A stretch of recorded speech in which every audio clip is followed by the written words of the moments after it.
चला धन्यवाद आशीर्वाद दे तिकडे हॅलो हॅलो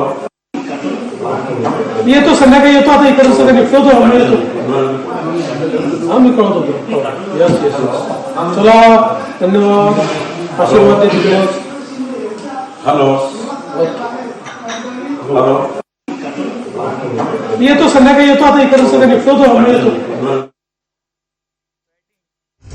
शुभेच्छांचा वर्षाव आता सुरू झालेला आहे। देवेंद्र फडणवीस हे सागर बंगल्यावर आहेत आणि भाजपचा एक एक नेता आता सागर बंगल्यावर पोहोचायला सुरुवात झाली आहे।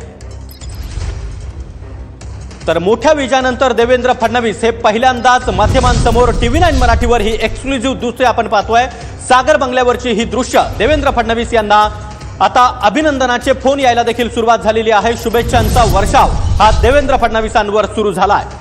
दुसरीकडे प्रवीण दरेकर यांनी देवेंद्र फडणवीस हेच भाजपचे उमेदवार असतील आणि मुख्यमंत्री पदाचे दावेदार असतील असं म्हटलेलं आहे आणि भाजपचा हा आतापर्यंतचा सर्वात मोठा स्ट्राईक रेट देखील राहिला आहे। तर देवेंद्र फडणवीस हेच भाजपमध्ये आता सगळ्यात मुख्यमंत्री पदासाठीचे प्रबळ दावेदार असणार आहेत। देवेंद्र फडणवीस यांनी सलग तिसऱ्यांदा महाराष्ट्राच्या चाणक्यावर मात केली आहे। देवेंद्र फडणवीस यांनी महाराष्ट्रामधील राजकारणाच्या इतिहासामध्ये एक नवा अध्याय लिहिलाय। भाजपला सलग 3 वेळा बहुमत मिळवून त्यांनी दिलं। सलग 3 वेळा भाजपला त्यांनी 100 पार नेलेला आहे आणि असा पराक्रम राज्यातल्या कोणत्याही नेत्याला आतापर्यंत करता आलेला नाही। देवेंद्र फडणवीस यांनी सलग तिसऱ्यांदा महाराष्ट्राच्या चाणक्यावर मात केली आहे। भाजपमध्ये देवेंद्र फडणवीस हे सगळ्यात प्रबळ असे मुख्यमंत्री पदाचे दावेदार असणार आहेत। भाजपच्या यशानंतर देवेंद्र फडणवीस TV9 मराठीवर। नक्कीच तर 2014 मध्ये देखील देवेंद्र फडणवीस यांच्या नेतृत्वामध्ये भाजपने निवडणूक लढवली। निकालाची वैशिष्ट्ये आपण पाहतोय। महाराष्ट्रामध्ये भाजप आणि महायुतीची सुनामी। भाजप हा सर्वात मोठा पक्ष। भाजपला महाराष्ट्राच्या इतिहासामधलं सगळ्यात मोठं बहुमत मिळालेलं आहे।